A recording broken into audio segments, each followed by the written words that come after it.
ആശ്വാസം നേടാം. ഹൃത്തിനുള്ളിൽ ജീവൻ നൽകും വചനം, തിരുവചനം. പ്രിയമുള്ളവരെ, ദൈവത്തിൻ്റെ വചനം, സജീവവും ഊർജ്ജസ്വലവുമായ വചനം നമ്മുടെ ജീവിതത്തെ രൂപപ്പെടുത്തേണ്ടതാണ്. നമുക്ക് പ്രാർത്ഥിക്കാം. ദൈവവചനമേ, ഞങ്ങളുടെ ജീവിതത്തിൽ കടന്നു വന്ന് ഞങ്ങൾക്ക് രൂപം നൽകണമേ എന്ന് പ്രാർത്ഥിക്കാം. പരിശുദ്ധാത്മാവേ, ഈ ദൈവവചന ശുശ്രൂഷയിൽ വചനത്തിൻ്റെ അർത്ഥം ഗ്രഹിക്കാൻ, വചനത്തിലൂടെ സഞ്ചരിക്കാൻ ഞങ്ങളെ പ്രാപ്തരാക്കണമേ എന്ന് പ്രാർത്ഥിക്കുന്നു. സകല വിശുദ്ധരെ, മാലാഖമാരെ ഞങ്ങൾക്ക് വേണ്ടി പ്രാർത്ഥിക്കണമേ. പരിശുദ്ധ അമ്മേ, ഈ വചന ശ്രവണ സമയത്ത്, വചന ശുശ്രൂഷാ സമയത്ത് ഞങ്ങളോടൊപ്പമായിരിക്കണമേ. പിതാവിൻ്റെയും പുത്രൻ്റെയും പരിശുദ്ധാത്മാവിൻ്റെയും നാമത്തിൽ ആമേൻ. പ്രിയപ്പെട്ടവരെ,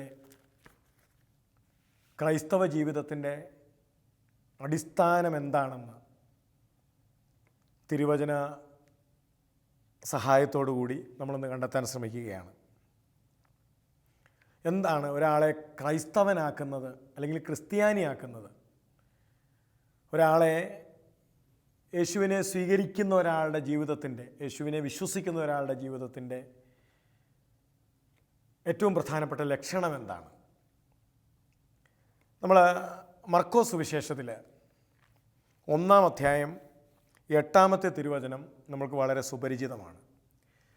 മർക്കോസ് സുവിശേഷം 1-ാം അധ്യായത്തിൻ്റെ 8-ാമത്തെ വാക്യം ഇങ്ങനെയാണ്: ഞാൻ നിങ്ങൾക്ക് ജലം കൊണ്ടുള്ള സ്നാനം നൽകി, അവനോ പരിശുദ്ധാത്മാവിനാൽ നിങ്ങൾക്ക് സ്നാനം നൽകും. ഇത് ക്രിസ്തുവിൻ്റെ വരവിന് മുൻപ് സ്നാപക യോഹന്നാൻ യേശുക്രിസ്തുവിനെ ചൂണ്ടി പറയുന്ന വാക്കുകളാണ്. എന്തിനാണ് ക്രിസ്തു വരുന്നത്? എന്തിനാണ് ക്രിസ്തു അയക്കപ്പെട്ടിരിക്കുന്നത്? സ്നാപകൻ പറയുന്നു, അവൻ വന്ന് നിങ്ങൾക്ക് പരിശുദ്ധാത്മാവിനാൽ സ്നാനം നൽകും. അപ്പോൾ ഒരാൾ യേശുക്രിസ്തുവിനെ വിശ്വസിക്കുമ്പോൾ, ഒരാൾ യേശുക്രിസ്തുവിനെ സ്വീകരിക്കുമ്പോൾ അയാൾക്ക് കിട്ടുന്നത് ഈ ആത്മാഭിഷേകമാണ്, ആത്മസ്നാനമാണ്. ഇനി നമ്മൾ അപ്പസ്തോല പ്രവർത്തനങ്ങളിൽ ഇത് തന്നെ നമ്മൾ കാണുന്നുണ്ട്. അപ്പസ്തോല പ്രവർത്തനം 1-ാം അധ്യായത്തിൻ്റെ 5-ാമത്തെ വാക്യം. ആ വാക്യം ഇങ്ങനെയാണ്: എന്തെന്നാൽ യോഹന്നാൻ വെള്ളം കൊണ്ട് സ്നാനം നൽകി, നിങ്ങളാകട്ടെ ഏറെ താമസിയാതെ പരിശുദ്ധാത്മാവിനാൽ സ്നാനമേൽക്കും. ഇത് പറയുന്ന ഈശോയാണ്. ഈശോ തൻ്റെ സ്വർഗാരോഹണത്തിന് മുൻപ് ശിഷ്യന്മാരോട് പറയുന്ന വാക്കുകളാണിത്. യോഹന്നാൻ നിങ്ങൾക്ക് വെള്ളം കൊണ്ടുള്ള സ്നാനമേ നൽകിയിട്ടുള്ളൂ, എന്നാൽ നിങ്ങൾ കാത്തിരിക്കണം, നിങ്ങൾ ഏറെ താമസിയാതെ പരിശുദ്ധാത്മാവിൽ സ്നാനപ്പെടാൻ പോവുകയാണ്, ആത്മാവിൽ നിറയാൻ പോവുകയാണ്, ആത്മാഭിഷേകം പ്രാപിക്കാൻ പോവുകയാണ്. ഇനി അപ്പസ്തോല പ്രവർത്തനം 2-ാം അധ്യായത്തിൻ്റെ 37-ാമത്തെ വാക്യം. അതിങ്ങനെയാണ്: പത്രോസിൻ്റെ പ്രസംഗം കഴിഞ്ഞപ്പോൾ ആളുകൾക്കുണ്ടായ പ്രതികരണമാണ്. ഇത് കേട്ടപ്പോൾ അവർ ഹൃദയം നുറുങ്ങി പത്രോസിനോടും മറ്റ് അപ്പസ്തോലന്മാരോടും ചോദിച്ചു, സഹോദരന്മാരെ, ഞങ്ങൾ എന്താണ് ചെയ്യേണ്ടത്? പത്രോസ് പറഞ്ഞു, നിങ്ങൾ പശ്ചാത്തപിക്കുവിൻ, പാപമോചനത്തിനായി എല്ലാവരും യേശുക്രിസ്തുവിൻ്റെ നാമത്തിൽ സ്നാനം സ്വീകരിക്കുവിൻ, ആത്മാഭിഷേകം പ്രാപിക്കുവിൻ. അപ്പോൾ പ്രിയപ്പെട്ടവരെ, ക്രൈസ്തവ ജീവിതത്തിൻ്റെ മുഖമുദ്ര ഈ ആത്മാഭിഷേകമാണ്.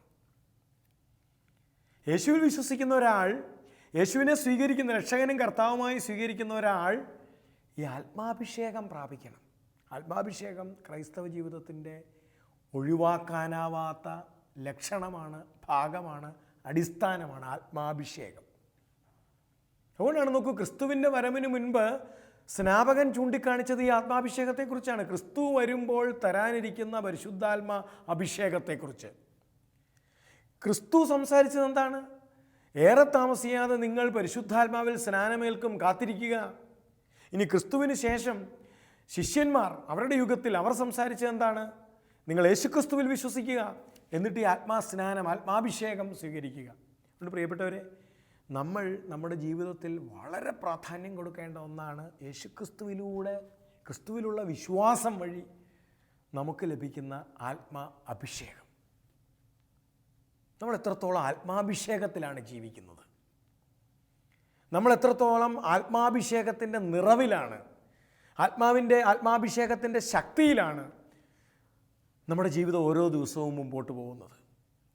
അതാണ് തെസ്സലോനിക്ക ലേഖനത്തിൽ പൗലോസ് അപ്പോസ്തലൻ തെസ്സലോനിക്കയിലെ സഭയ്ക്ക് മുൻപിൽ വയ്ക്കുന്ന ഒരു വലിയ അപേക്ഷയുണ്ട്. തെസ്സലോനിക്ക ലേഖനം, 1-ാമത്തെ ലേഖനം, 5-ാം അധ്യായത്തിൻ്റെ 20-ാമത്തെ വാക്യം. നമുക്ക് വളരെ പ്രസിദ്ധമായൊരു വാക്യവും കൂടിയാണത്.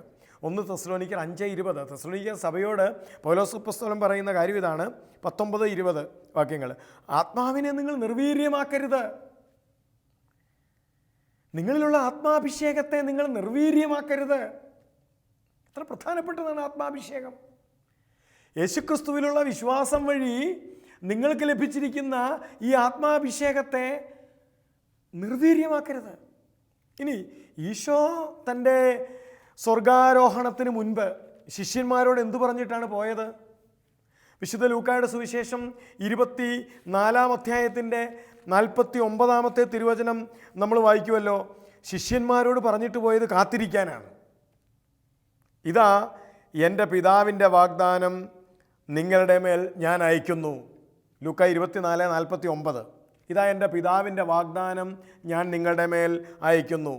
ഉന്നതത്തിൽ നിന്ന് ശക്തി ധരിക്കുന്നത് വരെ, ആത്മാഭിഷേകം പ്രാപിക്കുന്നത് വരെ നഗരം വിട്ടു പോകരുത്, കാത്തിരിക്കണം.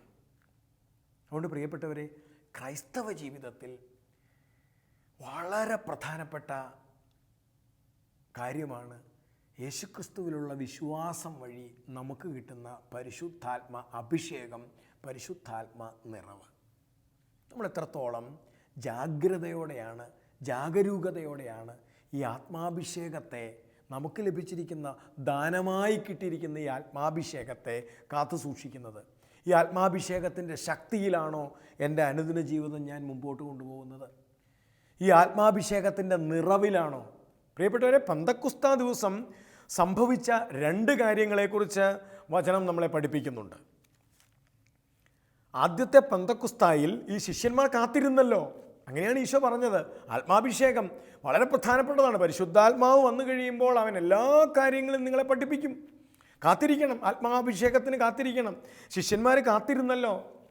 അങ്ങനെ ശിഷ്യന്മാർ കാത്തിരുന്നപ്പോൾ പെന്തക്കോസ്താ ദിവസം സമാഗതമായപ്പോൾ അവരുടെ ജീവിതത്തിൽ സംഭവിച്ചു ആ വലിയ ആത്മസ്നാനം, ആത്മനിറവ്, ആത്മാഭിഷേകം അവരുടെ ജീവിതത്തിൽ സംഭവിച്ചു. അപ്പോസ്തല പ്രവർത്തനം 2-ാം അധ്യായത്തിൻ്റെ 4-ാമത്തെ വാക്യം നമ്മൾ വായിക്കുന്നുണ്ട്. 2:1 ഇങ്ങനെയാണ്: പെന്തക്കോസ്താ ദിനം സമാഗതമായപ്പോൾ അവരെല്ലാവരും ഒരുമിച്ച് കൂടിയിരിക്കുകയായിരുന്നു, അവരെല്ലാവരും കാത്തിരിക്കുകയായിരുന്നു. നോക്കൂ, എത്ര വില കൊടുത്തു അവരതിന്. അവരെല്ലാവരും ഈശോ പറഞ്ഞതുപോലെ കാത്തിരിക്കുകയായിരുന്നു, ദാഹിച്ചിരിക്കുകയായിരുന്നു. എന്തിന്? ഈ ആത്മാഭിഷേകത്തിന് വേണ്ടി. കൊടുങ്കാറ്റടിക്കുന്നത് പോലെയുള്ളൊരു ശബ്ദം പെട്ടെന്ന് ആകാശത്ത് നിന്നുണ്ടായി. അതവർ സമ്മേളിച്ചിരുന്ന വീട് മുഴുവൻ നിറഞ്ഞു. അഗ്നിജ്വാലകൾ പോലുള്ള നാവുകൾ തങ്ങൾ ഓരോരുത്തരുടെയും മേൽ വന്ന് നിൽക്കുന്നതായി അവർ കണ്ടു. 4-ാമത്തെ വാക്യം: അവരെല്ലാവരും പരിശുദ്ധാത്മാവിനാൽ നിറഞ്ഞു. പ്രിയപ്പെട്ടവരെ, അവരുടെ ജീവിതം പരിശുദ്ധാത്മാവിൽ നിറഞ്ഞു. അതാണ് ആത്മാഭിഷേകം, നിറവ്. നമ്മളായിരിക്കുന്ന കർഷകനാവാം, കച്ചവടക്കാരനാവാം, അധ്യാപകനാവാം, കൂലിപ്പണിക്കാരനാവാം, വീട്ടമ്മയാവാം, ആണാവാം, പെണ്ണാവാം, കൊച്ചാവാം, വലുതാവാം, ആരും ആവട്ടെ, എൻ്റെ ജീവിതത്തിൽ പരിശുദ്ധാത്മാവിൻ്റെ നിറവ് ആവശ്യമാണ്. ഇത്തിരിയല്ല, എൻ്റെ ജീവിതത്തിൽ പരിശുദ്ധാത്മ നിറവ് ആവശ്യമാണ്. അതുകൊണ്ടാണ് തെസ്സലോനിക്കക്കാരുടെ പൗലോസ്ലീഹ പറഞ്ഞത്, നിങ്ങൾ ഈ നിറവ് കളയരുത്, പരിശുദ്ധാത്മാവിൻ്റെ നിറവ് നിർവീര്യമാക്കരുത്. പ്രിയപ്പെട്ടവരെ, ഈ നിറവ്, ആത്മാവിൻ്റെ നിറവ് നമ്മുടെ ജീവിതങ്ങൾക്ക് അത്യന്താപേക്ഷിതമാണ്. അപ്പോൾ 4-ാമത്തെ വാക്യം ഇങ്ങനെയാണ്: 1, അവരെല്ലാവരും പരിശുദ്ധാത്മാവിൽ നിറഞ്ഞു. 2, ആത്മാവ് കൊടുത്ത ഭാഷണ വരമനുസരിച്ച് അവർ വിവിധ ഭാഷകളിൽ സംസാരിച്ചു. നോക്കണം, പരിശുദ്ധാത്മാവിൻ്റെ ശക്തി അവരിലൂടെ പ്രകടമാകാൻ തുടങ്ങി. സാധാരണക്കാർ മനുഷ്യര്, പക്ഷേ അവരിൽ പരിശുദ്ധാത്മാവ് തൻ്റെ ശക്തി പ്രകടിപ്പിക്കാൻ തുടങ്ങി. പാവപ്പെട്ടവരുടെ കൈകളിലൂടെ, പാവപ്പെട്ടവരുടെ ജീവിതങ്ങളിലൂടെ പരിശുദ്ധാത്മാവ് തൻ്റെ ശക്തി പ്രകടിപ്പിക്കാൻ തുടങ്ങി. അപ്പോൾ ക്രൈസ്തവ ജീവിതത്തിൽ പരിശുദ്ധാത്മാവിൻ്റെ നിറവും വേണം, ശക്തിയും വേണം. ഇത് രണ്ടും പരിശുദ്ധാത്മാവിൻ്റെ അഭിഷേകം എന്ന് പറയുന്നത് ഈ നിറവും ഈ ആത്മശക്തിയുമാണ്. ആർക്കും അത് ആവശ്യമാണ്. യേശുക്രിസ്തുവിൽ വിശ്വസിക്കുന്ന ഏതൊരാൾക്കും ദാനമായി ലഭിക്കുന്ന ഒന്നാണ് ഈ ആത്മാഭിഷേകം, ഈ ആത്മനിറവ്, ഈ ആത്മശക്തി. അതുകൊണ്ട് പ്രിയപ്പെട്ടവരെ, നമ്മളിൽ പരിശുദ്ധാത്മാവിൻ്റെ നിറവ് എത്രത്തോളം ഉണ്ട്, നമ്മളിൽ ഈ പരിശുദ്ധാത്മാവിൻ്റെ ശക്തി എത്രത്തോളം പ്രകടമാകുന്നുണ്ട്. നമ്മൾ അപ്പോസ്തല പ്രവർത്തനങ്ങളിൽ തന്നെ മുമ്പോട്ട് പോകുമ്പോൾ 2-ാം അധ്യായത്തിൻ്റെ 14 മുതൽ 18 വരെയുള്ള വാക്യങ്ങൾ, 14-18. എന്നാൽ പത്രോസ് മറ്റ് 11 പേരോടുമൊപ്പം എഴുന്നേറ്റ് നിന്ന് ഉച്ചസ്വരത്തിൽ അവരോട് പറഞ്ഞു. കണ്ടോ, ശക്തനാണ് പത്രോസ്, നിറവുള്ളവനാണ്, പത്രോസ് ശക്തനാണ്. ഈ നിറവ് എവിടുന്ന? പരിശുദ്ധാത്മാവിൻ്റെ നിറവ്, അല്ലാതെ പത്രോസ് അപ്പോസ്തലനിൽ വേറെ എങ്ങൊന്നും കിട്ടിയ നിറവല്ല. ഇത് പരിശുദ്ധാത്മാവിൻ്റെ നിറവാണ്. പത്രോസ് ശക്തനാണപ്പോൾ ഇതാര് നൽകിയ ശക്തിയാണ്? പരിശുദ്ധാത്മാവിൻ്റെ ശക്തി. അതുകൊണ്ടാണ് ഈ നിറവും ശക്തിയും സമ്മേളിച്ചിരിക്കുകയാണ് പത്രോസ് എന്ന് പറയുന്ന ആ മനുഷ്യനിൽ. പ്രിയപ്പെട്ടവരെ, ഈ നിറവും ശക്തിയും സമ്മേളിച്ച മനുഷ്യരുണ്ടാവണം ഈ കാലഘട്ടത്തിൽ. അതാണ് ആത്മാഭിഷേകം. ഈ നിറവിൽ നിന്നുകൊണ്ട് പത്രോസ് എഴുന്നേറ്റ് നിന്നു. എന്നിട്ടോ ഈ ശക്തിയോടുകൂടി പത്രോസ് വിളിച്ചു പറഞ്ഞു. പത്രോസിൻ്റെ പ്രസംഗം പത്രോസിൻ്റെ വാക്ചാതുര്യമല്ല, പത്രോസിൻ്റെ പ്രസംഗം പത്രോസിൻ്റെ ഏതെങ്കിലും ബൗദ്ധിക കഴിവുമല്ല. പത്രോസിൻ്റെ പ്രസംഗം പരിശുദ്ധാത്മാവിൻ്റെ ശക്തിയാണ്. പ്രിയപ്പെട്ടവരെ, നമ്മൾ ആയിരിക്കുന്ന സാഹചര്യങ്ങളൊന്ന് ആലോചിച്ച് നോക്കൂ. നമ്മുടെ ജീവിതം പരിശുദ്ധാത്മാവിൻ്റെ ശക്തി പുറപ്പെടലാണോ? വീട്ടമ്മയാവാം, മക്കളെ വളർത്തുന്ന വീട്ടമ്മയാവാം. പരിശുദ്ധാത്മാവിൻ്റെ ശക്തിയിലാണോ ഞാൻ എൻ്റെ മക്കളെ വളർത്തുന്നത്? ജോലി ചെയ്യുന്നയാൾ എൻ്റെ ബൗദ്ധിക കഴിവ് ഉപയോഗിച്ചാണോ ഞാൻ ജോലി ചെയ്യുന്നത്? അതോ ഞാൻ പരിശുദ്ധാത്മാവിൻ്റെ ശക്തിയിലാണോ എൻ്റെ ജോലി? പത്രോസ് നിറവോടെ എഴുന്നേറ്റ് നിന്നു. നിറവോടെ. ഇത് മാതാപിതാക്കൾ ചിന്തിക്കേണ്ട കാര്യമാണ്. ഞാൻ എൻ്റെ കുഞ്ഞുങ്ങളെ വളർത്തുന്നത് നിറവോടെയാണോ അതോ ശൂന്യമാണോ എൻ്റെ ഉള്ള? ഞാൻ ആത്മാവിൽ ശുഷ്കമാണോ? ഞാൻ ആത്മാവിൽ ശൂന്യയാണോ? നിറവ് വളരെ പ്രധാനപ്പെട്ട കാര്യമാണ്. കുഞ്ഞുങ്ങളെ പഠിപ്പിക്കുന്ന അധ്യാപകർ കുഞ്ഞുങ്ങളുടെ മുമ്പിൽ നിൽക്കുന്നത് നിറവോടെയാണോ? ആത്മനിറവോടെയാണോ കുഞ്ഞുങ്ങളുടെ മുമ്പിൽ നിൽക്കുന്നത്?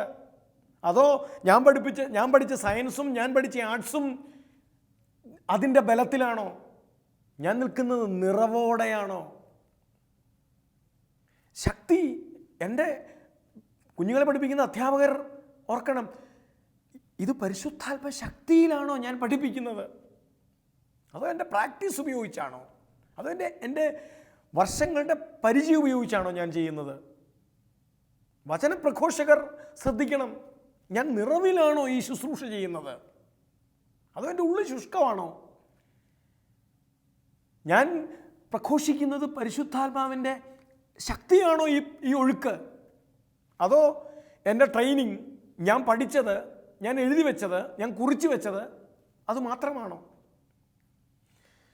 പത്രോസ് 2-ാം അധ്യായത്തിൻ്റെ 14-ാമത്തെ വാക്യത്തിൽ പത്രോസ് എഴുന്നേറ്റ് നിന്നത് നിറവോടും ശക്തിയോടും കൂടിയാണ്. പ്രിയപ്പെട്ടവരെ, ഈ കാലഘട്ടത്തിന് വേണ്ടത് നിറവും ശക്തിയുമുള്ള ഇടയന്മാരെയാണ്. നിറവും ശക്തിയുമുള്ള, പരിശുദ്ധാത്മാവിൻ്റെ നിറവും നിറഞ്ഞത്, പരിശുദ്ധാത്മാവ് നിറഞ്ഞ, പരിശുദ്ധാത്മാവിൻ്റെ ശക്തി പ്രവഹിക്കുന്ന ശുശ്രൂഷകരെയാണ്, മാതാപിതാക്കളെയാണ് ഈ കാലഘട്ടത്തിന് ആവശ്യം. എന്നിട്ട് പത്രോസ് മറ്റ് 11 പേരോടുമൊപ്പം എഴുന്നേറ്റ് നിന്നു. സാധാരണക്കാരനായിട്ടല്ല എഴുന്നേറ്റ് നിൽക്കുന്നത്, ശക്തനായിട്ടാണ് എഴുന്നേറ്റ്. എന്ത് ശക്തി? പരിശുദ്ധാത്മശക്തി. ശൂന്യനായിട്ടല്ല എഴുന്നേറ്റ് നിൽക്കുന്നത്, നിറവോടെ എഴുന്നേറ്റ് നിന്ന് ഉച്ചസ്വരത്തിൽ അവരോട് പറഞ്ഞു. സ്വരമൊന്നും അല്ല പ്രിയപ്പെട്ടവരെ ഇവിടെ പ്രധാനപ്പെട്ട കാര്യം. എന്താ പറഞ്ഞത്? യഹൂദ ജനങ്ങളെ, ജെറൂസലേമിൽ വസിക്കുന്നവരെ, ഇത് മനസ്സിലാക്കുവിൻ, എൻ്റെ വാക്ക് ശ്രദ്ധിക്കുവിൻ. നിങ്ങൾ വിചാരിക്കുന്നത് പോലെ ഇവർ ലഹരി പിടിച്ചവരല്ല, ഇവർ മദ്യപിച്ച് ലഹരി പിടിച്ചവരല്ല. ഇവർ നിറവുള്ളവരാണ്. ഇവരുടെ വാക്കുകൾ പരിശുദ്ധാത്മാവിൻ്റെ നിറവിൻ്റെ അടയാളമാണ്. അല്ലാതെ ഇവർ പൂസ് പിടിച്ചവരല്ല. ജോയേൽ പ്രവാചകൻ വഴി അരുളി ചെയ്തത് സംഭവിക്കുകയാണിവിടെ. പത്രോസ് അവരോട് പറയുന്ന കാര്യം അതാണ്. ഇവിടെ പണ്ട് ജോയേൽ പ്രവാചകൻ വഴി അരുളി ചെയ്ത ആ പ്രവചനം ഇപ്പോൾ നിറവേറുകയാണ്. എന്താണ് ആ പ്രവചനം? ദൈവം അരുളി ചെയ്യുന്ന അവസാന ദിവസങ്ങളിൽ എല്ലാ മനുഷ്യരുടെയും മേൽ എൻ്റെ ആത്മാവിനെ ഞാൻ വർഷിക്കും. അളന്നല്ല, തൂക്കിയല്ല, എല്ലാ മനുഷ്യരുടെയും മേൽ എൻ്റെ ആത്മാവിനെ ഞാൻ വർഷിക്കും. പ്രിയപ്പെട്ടവരെ, കർത്താവായ ദൈവം ആത്മാവിനെ വർഷിക്കാൻ ഒരു പിശുക്കുമില്ലാത്തവനാണ്. ഇത്തിരിയല്ല, ഒത്തിരി. അവസാന നാളുകളിൽ എൻ്റെ ആത്മാവിനെ എല്ലാ മനുഷ്യരുടെയും മേൽ ഞാൻ വർഷിക്കും. നിങ്ങളുടെ പുത്രന്മാരും പുത്രിമാരും, എല്ലാ വിഭാഗക്കാരും എന്നാണ് പറയുന്നത്. നിങ്ങളുടെ പുത്രന്മാരും പുത്രിമാരും, നിങ്ങളുടെ യുവാക്കൾ, നിങ്ങളുടെ വൃദ്ധന്മാർ, എല്ലാവരും സകല മനുഷ്യരും ഈ പരിശുദ്ധാത്മാവിൽ നിറയും, ഈ പരിശുദ്ധാത്മാവിൻ്റെ ശക്തിയിൽ ജീവിക്കും. ഇത് പ്രിയപ്പെട്ടവരെ ദൈവത്തിൻ്റെ ആഗ്രഹമാണ്. പരിശുദ്ധാത്മാവിൻ്റെ നിറവിലും ശക്തിയിലും ഈ കാലഘട്ടത്തിൽ നാം ജീവിക്കണമെന്നത് ദൈവത്തിൻ്റെ നിശ്ചയമാണ്, ആഗ്രഹമാണ്. അതുകൊണ്ടാണ് ജോയേൽ പ്രവാചകനിലൂടെ ക്രിസ്തുവിൻ്റെ ജനനത്തിന് മുൻപേ പ്രവചിക്കപ്പെട്ടത് ക്രിസ്തുവിലൂടെ ലഭിക്കാനിരിക്കുന്ന ഈ ആത്മനിറവിനെക്കുറിച്ച്. ക്രിസ്തുവിലൂടെ ഓരോ വ്യക്തിയും എല്ലാ മനുഷ്യരും എന്ന് പറഞ്ഞിരിക്കുന്നത്, എല്ലാ മനുഷ്യരും, ക്രിസ്തുവിൽ വിശ്വസിക്കുന്ന സകല മനുഷ്യരും ഈ ആത്മാഭിഷേകത്തിൽ നിറയണം. പ്രിയപ്പെട്ടവരെ, നമ്മൾ അപ്പസ്തോല പ്രവർത്തനങ്ങളിൽ പിന്നീട് കാണുന്നത് ഈ ആത്മനിറവിൽ ചരിക്കുന്ന ഒരു സഭയാണ്. ഈ ആത്മനിറവിൻ്റെ തള്ളലിൽ ജീവിക്കുന്ന, അവരെ നയിക്കുന്നത് പരിശുദ്ധാത്മാവാണ്. അവരെ കൊണ്ട് അവരുടെ ജീവിതത്തിൻ്റെ, അവരുടെ പ്രഭവ കേന്ദ്രമെന്ന് പറയുന്ന അവരുടെ ജീവിതത്തിൻ്റെ പ്രധാനപ്പെട്ട ഭാഗം പരിശുദ്ധാത്മാവാണ്. ഈ പരിശുദ്ധാത്മാവ് അവരുടെ കുടുംബങ്ങളെ നയിക്കുന്നു, വ്യക്തികളെ നയിക്കുന്നു, അവരുടേത് പങ്കുവയ്ക്കാൻ പ്രേരിപ്പിക്കുന്നു. നമ്മൾ കാണുന്നുണ്ട് ആദിമസഭയിലെ പങ്കുവയ്ക്കലൊക്കെ. നമ്മളിന്ന് ചിന്തിച്ചാൽ ഒരിക്കലും നമുക്ക് യുക്തിക്ക് നിരക്കുന്നതല്ലെന്ന് തോന്നുന്ന വണ്ണമുള്ള പങ്കുവയ്ക്കൽ പോലും നമ്മളവിടെ കാണുന്നുണ്ട്. പരിശുദ്ധാത്മാവ് അവരെ നയിക്കുകയാണ്. ആരും തങ്ങളുടെ വസ്തുക്കൾ സ്വന്തമെന്ന് അവകാശപ്പെട്ടില്ല, മറിച്ച് എല്ലാവരുടേതുമായി വീതിച്ചു. ഇതൊക്കെ പരിശുദ്ധാത്മാവിൻ്റെ ഒരു ജ്വലനം അവരുടെ ഹൃദയത്തിൽ. അവർ പരിശുദ്ധാത്മാവിൽ ലഹരി പിടിച്ചവരാണ്, അവർ പരിശുദ്ധാത്മാവിൽ നിറഞ്ഞവരാണ്, അവർ പരിശുദ്ധാത്മാവിൻ്റെ ശക്തിയിൽ ജീവിക്കുകയാണ്. പ്രിയപ്പെട്ടവരെ, ഈ കാലഘട്ടത്തിൽ പരിശുദ്ധാത്മാവിനോട് തുറവിയുള്ളവരായിരിക്കുക എന്നത് വളരെ പ്രധാനപ്പെട്ട കാര്യമാണ്. അപ്പസ്തോല പ്രവർത്തനം 5-ാം അധ്യായത്തിലേക്ക് വരുമ്പോഴത്തേക്കും നമ്മൾ കാണുന്ന സുന്ദരമായ 1-2 കാര്യങ്ങളുണ്ട്. 5-ാം അധ്യായം 40, 41, 42 വാക്യങ്ങൾ. അപ്പസ്തോല പ്രവർത്തനം 5-ാം അധ്യായം. അതായത് ആദിമസഭയിൽ ക്രിസ്തുവിനെ നസറായനെ പ്രഘോഷിച്ചതിൻ്റെ പേരിൽ വളരെയധികം പീഡിപ്പിക്കപ്പെട്ടു. 40-ാമത്തെ വാക്യം, അവർ അപ്പസ്തോലന്മാരെ അകത്ത് വിളിച്ച് പ്രഹരിച്ചതിന് ശേഷം യേശുവിൻ്റെ നാമത്തിൽ മിണ്ടിപ്പോകരുതെന്ന് പറഞ്ഞ്, സംസാരിക്കരുതെന്ന് പറഞ്ഞ് വിട്ടയച്ചു. നോക്കിയേ, അപ്പസ്തോലന്മാരെ അകത്ത് വിളിച്ച് പ്രഹരിച്ചതിന് ശേഷം മിണ്ടിപ്പോകരുത് ഇനി ഈ നാമത്തിൽ എന്ന് പറഞ്ഞ് വിട്ടയച്ചു. പ്രിയപ്പെട്ടവരെ, പുറത്തേക്കിറങ്ങിയ അപ്പസ്തോലന്മാരുടെ ഭാവം എന്താ? ഈ തല്ലുകൊണ്ട അപ്പസ്തോലന്മാരുടെ ഭാവം എന്താ?